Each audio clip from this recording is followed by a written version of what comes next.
Emotional reasoning. What is it and why does it cause so many problems? Now, we have two different systems that we tend to utilize for our processing, the way that we interpret information and come to conclusions.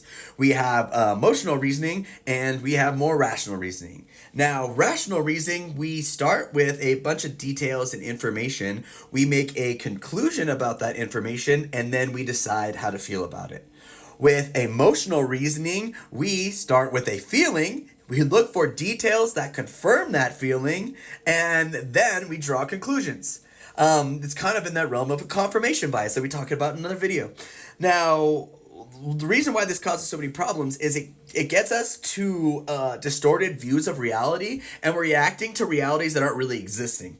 Now, for example, if I have a job and I show up late to work and my boss pulls me in the office and he yells at me and he tells me it's unacceptable coming late, if I'm operating from my rational processing, I'm going to say, okay, I came in late and then I got yelled at, so the lesson is that I need to not show up late in the future, otherwise I might get yelled at. Rational processing allows us to extract the lesson from mistakes so that we don't to continue to make them in the future.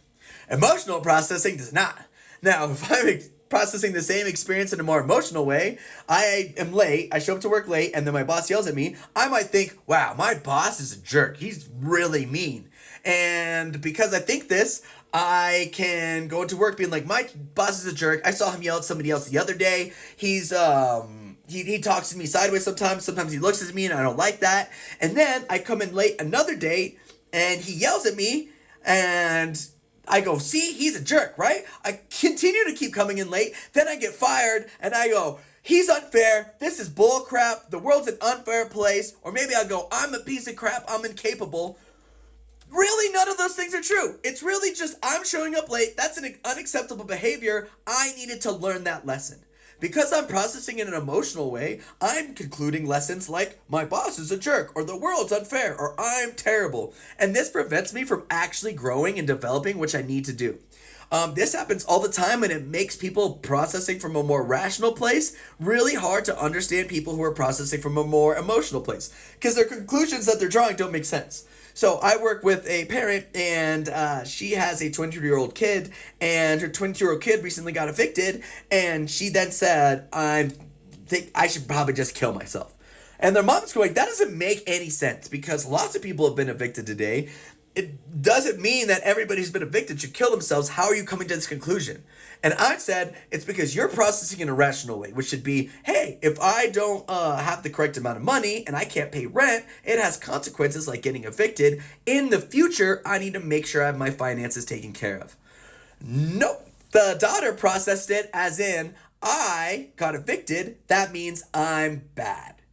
I'm going to look for other reasons why I'm bad. I'm struggling right now to find a job. I'm having relationship problems. So here's more evidence that I'm a bad, incapable person. My conclusion is I'm a bad, incapable person. What do I do about that? Well, maybe I should end myself, right? Because I don't have any value as a human.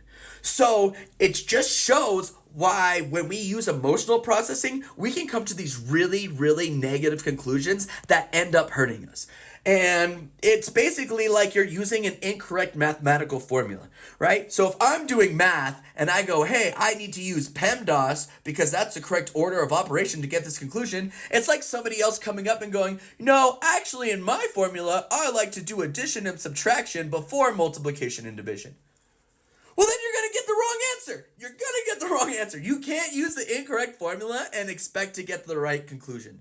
So really, when we see people making these conclusions, it's because they're using an incorrect formula. And so we must recognize we need to start correcting our own perceptions. Try to recognize when you're starting with emotion that your reality might be distorted and you're working towards a conclusion that isn't real. And let's all work to try to stay more calm, regulated, and operate from that rational part of our brain. Because emotions are important, they shouldn't dictate our complete reality. I hope that this was helpful. If it was, please like, follow, give it a share, and I hope you have a beautiful rest of your day. Peace, fam.